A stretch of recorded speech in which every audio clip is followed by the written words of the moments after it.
Feelings of stress and anxiety are a part of life. Some levels of stress can be actually good for us, as the right kind of stress encourages us toward change and growth. However, when stress and anxiety exist for an extended period of time, they can become a burden or even a health risk. Stress is the body's reaction to a challenge. Though stress is often perceived as bad, it can actually be good in some respects. The right kind of stress can sharpen the mind and reflexes. It might be able to help the body perform better or help you escape a dangerous situation. Stress produces a physiological reaction in your body. Hormones are released, which results in physical manifestation of stress. These can include slow digestion, shaking, tunnel vision, accelerated breathing, and heart rate, dilation of pupils, and flushed skin. This process is often referred to as the flight or fright response. That is just what it sounds like. Our bodies are poised to either run away from the stressor or stick around and fight against it. Academic demands and tax anxiety may be the most common long-term cause of stress for university students. After all, that's why students go to college, right? They wanted to learn. When you don't get the results you think you should get, or you feel pressured to get certain academic results, this can cause a lot of stress. For some students, university is the first time they are academically challenged. If high school was a breeze for you, college may be the first time you get a low grade on a test. Consequently, test anxiety may be experienced for the first time or with increased intensity.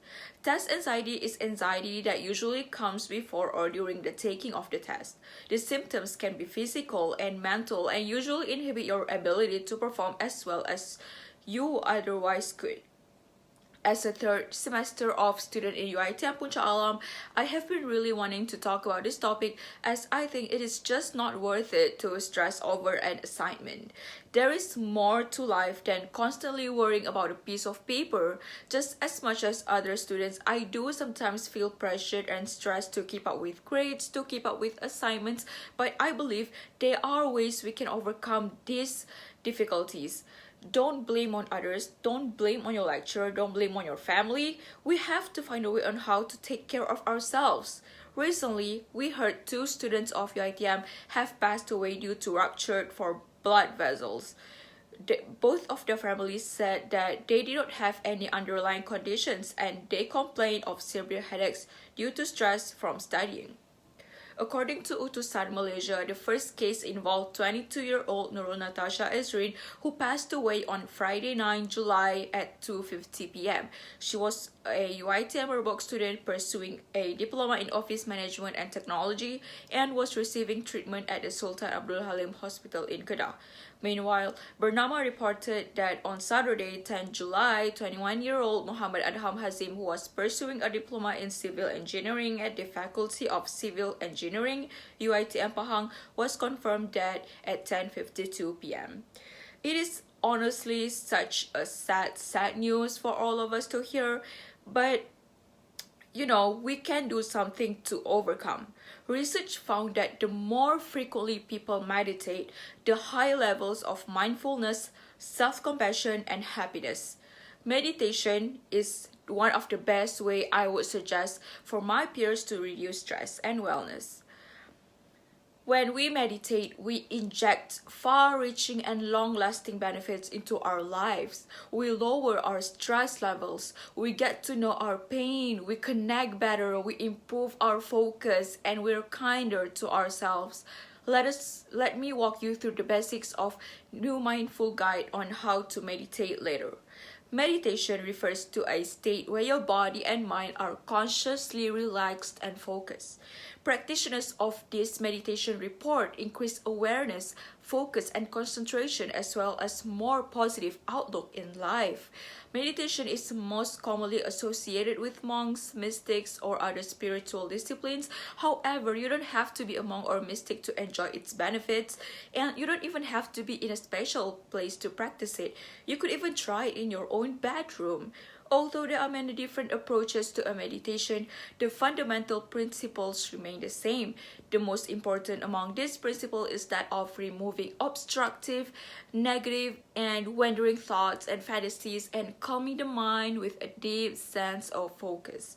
This clears the mind of the breeze and prepares it for a higher quality of activity. The negative thoughts you have, those of noisy neighbors, bossy colleagues, bossy lecturers, and some unwanted spam, are said to contribute to the polluting of the mind, and shutting them out is allows for the cleansing of the mind so that it may focus on deeper, more meaningful thoughts. Some practitioners of meditation even shut out all sensory input, no sights, no sounds, and nothing to touch, and try to detach themselves from the commotion around them. You must focus on a deep, profound thought. If this is your goal, it may seem defeating at first since we are all too accustomed to constantly hearing and seeing things, but as you continue this exercise, you will find yourself becoming more aware of everything around you. According to Healthline, mindfulness meditation originates from Buddhist teachings and is the most popular in meditation technique in the West. And in mindfulness meditation, you pay attention to your thoughts as they pass through your mind. You don't judge the thoughts or become involved with them. You simply observe and take note of any patterns. This practice combines concentration with awareness. You may find it helpful to focus on an object or your breath while you observe any bodily sensations, thoughts, or feelings. This type of meditation is good for people who don't have like a guidance, as it can be easily practiced alone. While meditation isn't a cure-all, it can still provide some much needed space in your life. Sometimes that's all we need to make better choices for ourselves, our families, and our communities. And the most important tools you can bring with you to your meditation practice are a little patience, some kindness for yourself, and a comfortable place to sit. Meditation is simpler than what you think. Well, follow these steps that I'm going to show you, and you can relax into this process, set a timer, and give it a shot. So first thing first, if you want to meditate, you have to take a seat, find a place that feels calm and quiet to you. Secondly, set a time limit. If you're just beginning, it can help to choose a short time such as 5 or 10 minutes. Third, notice your body. You can sit in a chair with your feet on the floor, or you can sit loosely across leg. You can kneel, all are fine. Just make sure you are stable in a position you can stay in for a while. Fourth, feel your breath. Follow the sensation of your breath as it goes in and as it goes out. Notice when your mind has wandered inevitably, your attention will leave the breath and wander to other places. When you get around to noticing that your mind has wandered in a few seconds, a minute, 5 minutes, simply return your attention to the breath. And sixth, be kind to your wandering mind. Don't judge yourself or obsess over the content of the thoughts you find yourself lost in. Just come back. And lastly, come close with kindness. When you're ready, gently lift your gaze. If your eyes are closed, open them. Take a moment and notice any sounds in the environment.